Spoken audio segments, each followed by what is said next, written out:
为了所谓的忠义，不惜杀掉自己的女人给军队充饥，还吃掉城中的3万百姓，以此抵抗叛军10余月。大唐最强的守护神张巡，到底是国家英雄还是人间恶魔？今天我们要体验的是睢阳之战。唐朝晚期，朝廷腐败，社会矛盾加剧，底层百姓生活困苦。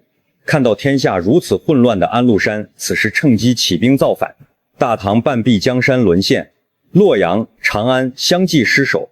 昔日繁华的大唐帝国，如今已是战火连天，家破人亡。你原本只是许州的一名年轻武将，战乱突至，被调遣至睢阳，与张巡、徐远共守此城。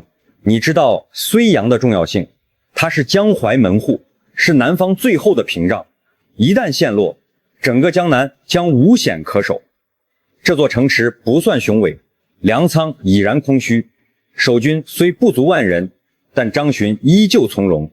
他站在城楼上，目光如炬，睢阳若破，江淮震荡，我们无路可退。你握紧拳头，心中燃起烈火，誓要死守此城。敌军首攻那日，叛军率领士兵如潮水般涌来，云梯高筑，攻城器具纷纷上阵。你站在城头，挥舞长枪，亲眼见到身旁的战友被箭矢洞穿，鲜血溅满城砖。但张巡早有准备，命人投掷滚木、燃油，敌军顿时陷入混乱。你带领士兵不断反击，拼尽全力，终于将敌人暂时击退。战后，张巡拍着你的肩膀说道：“很好，睢阳需要你这样的人。”你浑身浴血，疲惫不堪，但心中自豪。然而胜利只是短暂的，城外敌军不断围困，断绝一切补给，粮草日渐枯竭。你开始觉得身体沉重，饥饿让士兵们变得迟钝，战斗力不断下降。最初，战马成为了第一个被吞噬的资源。当所有的战马被吃光后，士兵们开始尝试用盔甲、弓弦和皮革来充饥，甚至有士兵咀嚼烧焦的木块。你无法理解，这样的景象让你生出一种无法言喻的恐惧。然而，当连这些勉强维持生命的替代品都已经耗尽时，你们的困境愈发显得绝望。渐渐的，士兵们开始低声议论，或许可以吃米肉。你最初以为这只是疯话，直到你亲眼看到一锅炖煮的肉块，士兵们眼神空洞地咀嚼着，眼泪混着肉汤滑落。你反胃欲吐，双手颤抖，却无能为力。张巡站在城头，目光如铁，沉痛而坚定地说道：“守住睢阳，比我们每个人的性命都重要。”这时你才明白张巡的决心有多么坚定。所有人，甚至连自己的家人，都成了他捍卫睢阳的筹码。然而，更令你震撼的那一日，张巡命令自家妾室许氏自愿献身，为将士们充饥。许氏跪在张巡面前，声音低哑却坚定无比：“将军若食尽人亡，何来忠义？”张巡没有迟疑，亲手挥刀了结了他的生命。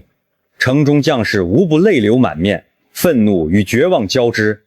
你端起碗，手指发抖，喉咙如火烧般难以吞咽。你原以为这样的场面只存在于战争的传说中，然而如今你却亲身经历了这一切。那一刻，你突然意识到，自己不过是这场漫长围困中的一粒沙尘。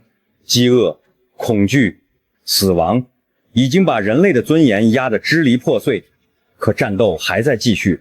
百姓们被逐渐视作食物，成为了支撑战争的最后资源。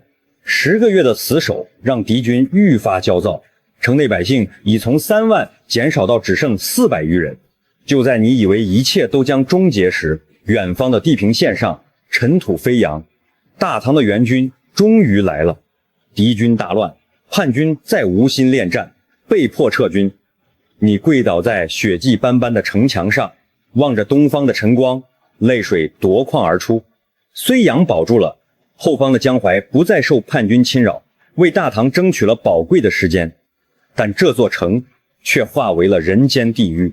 此战后，张巡被历史所铭记，有人说他代表了忠诚与坚韧。在国家面临危亡时，他的坚持和牺牲精神不仅挽救了睢阳城，也为唐朝争取了宝贵的时间，使得朝廷有机会组织反击，最终稳定了局势，是当之无愧的国家大英雄。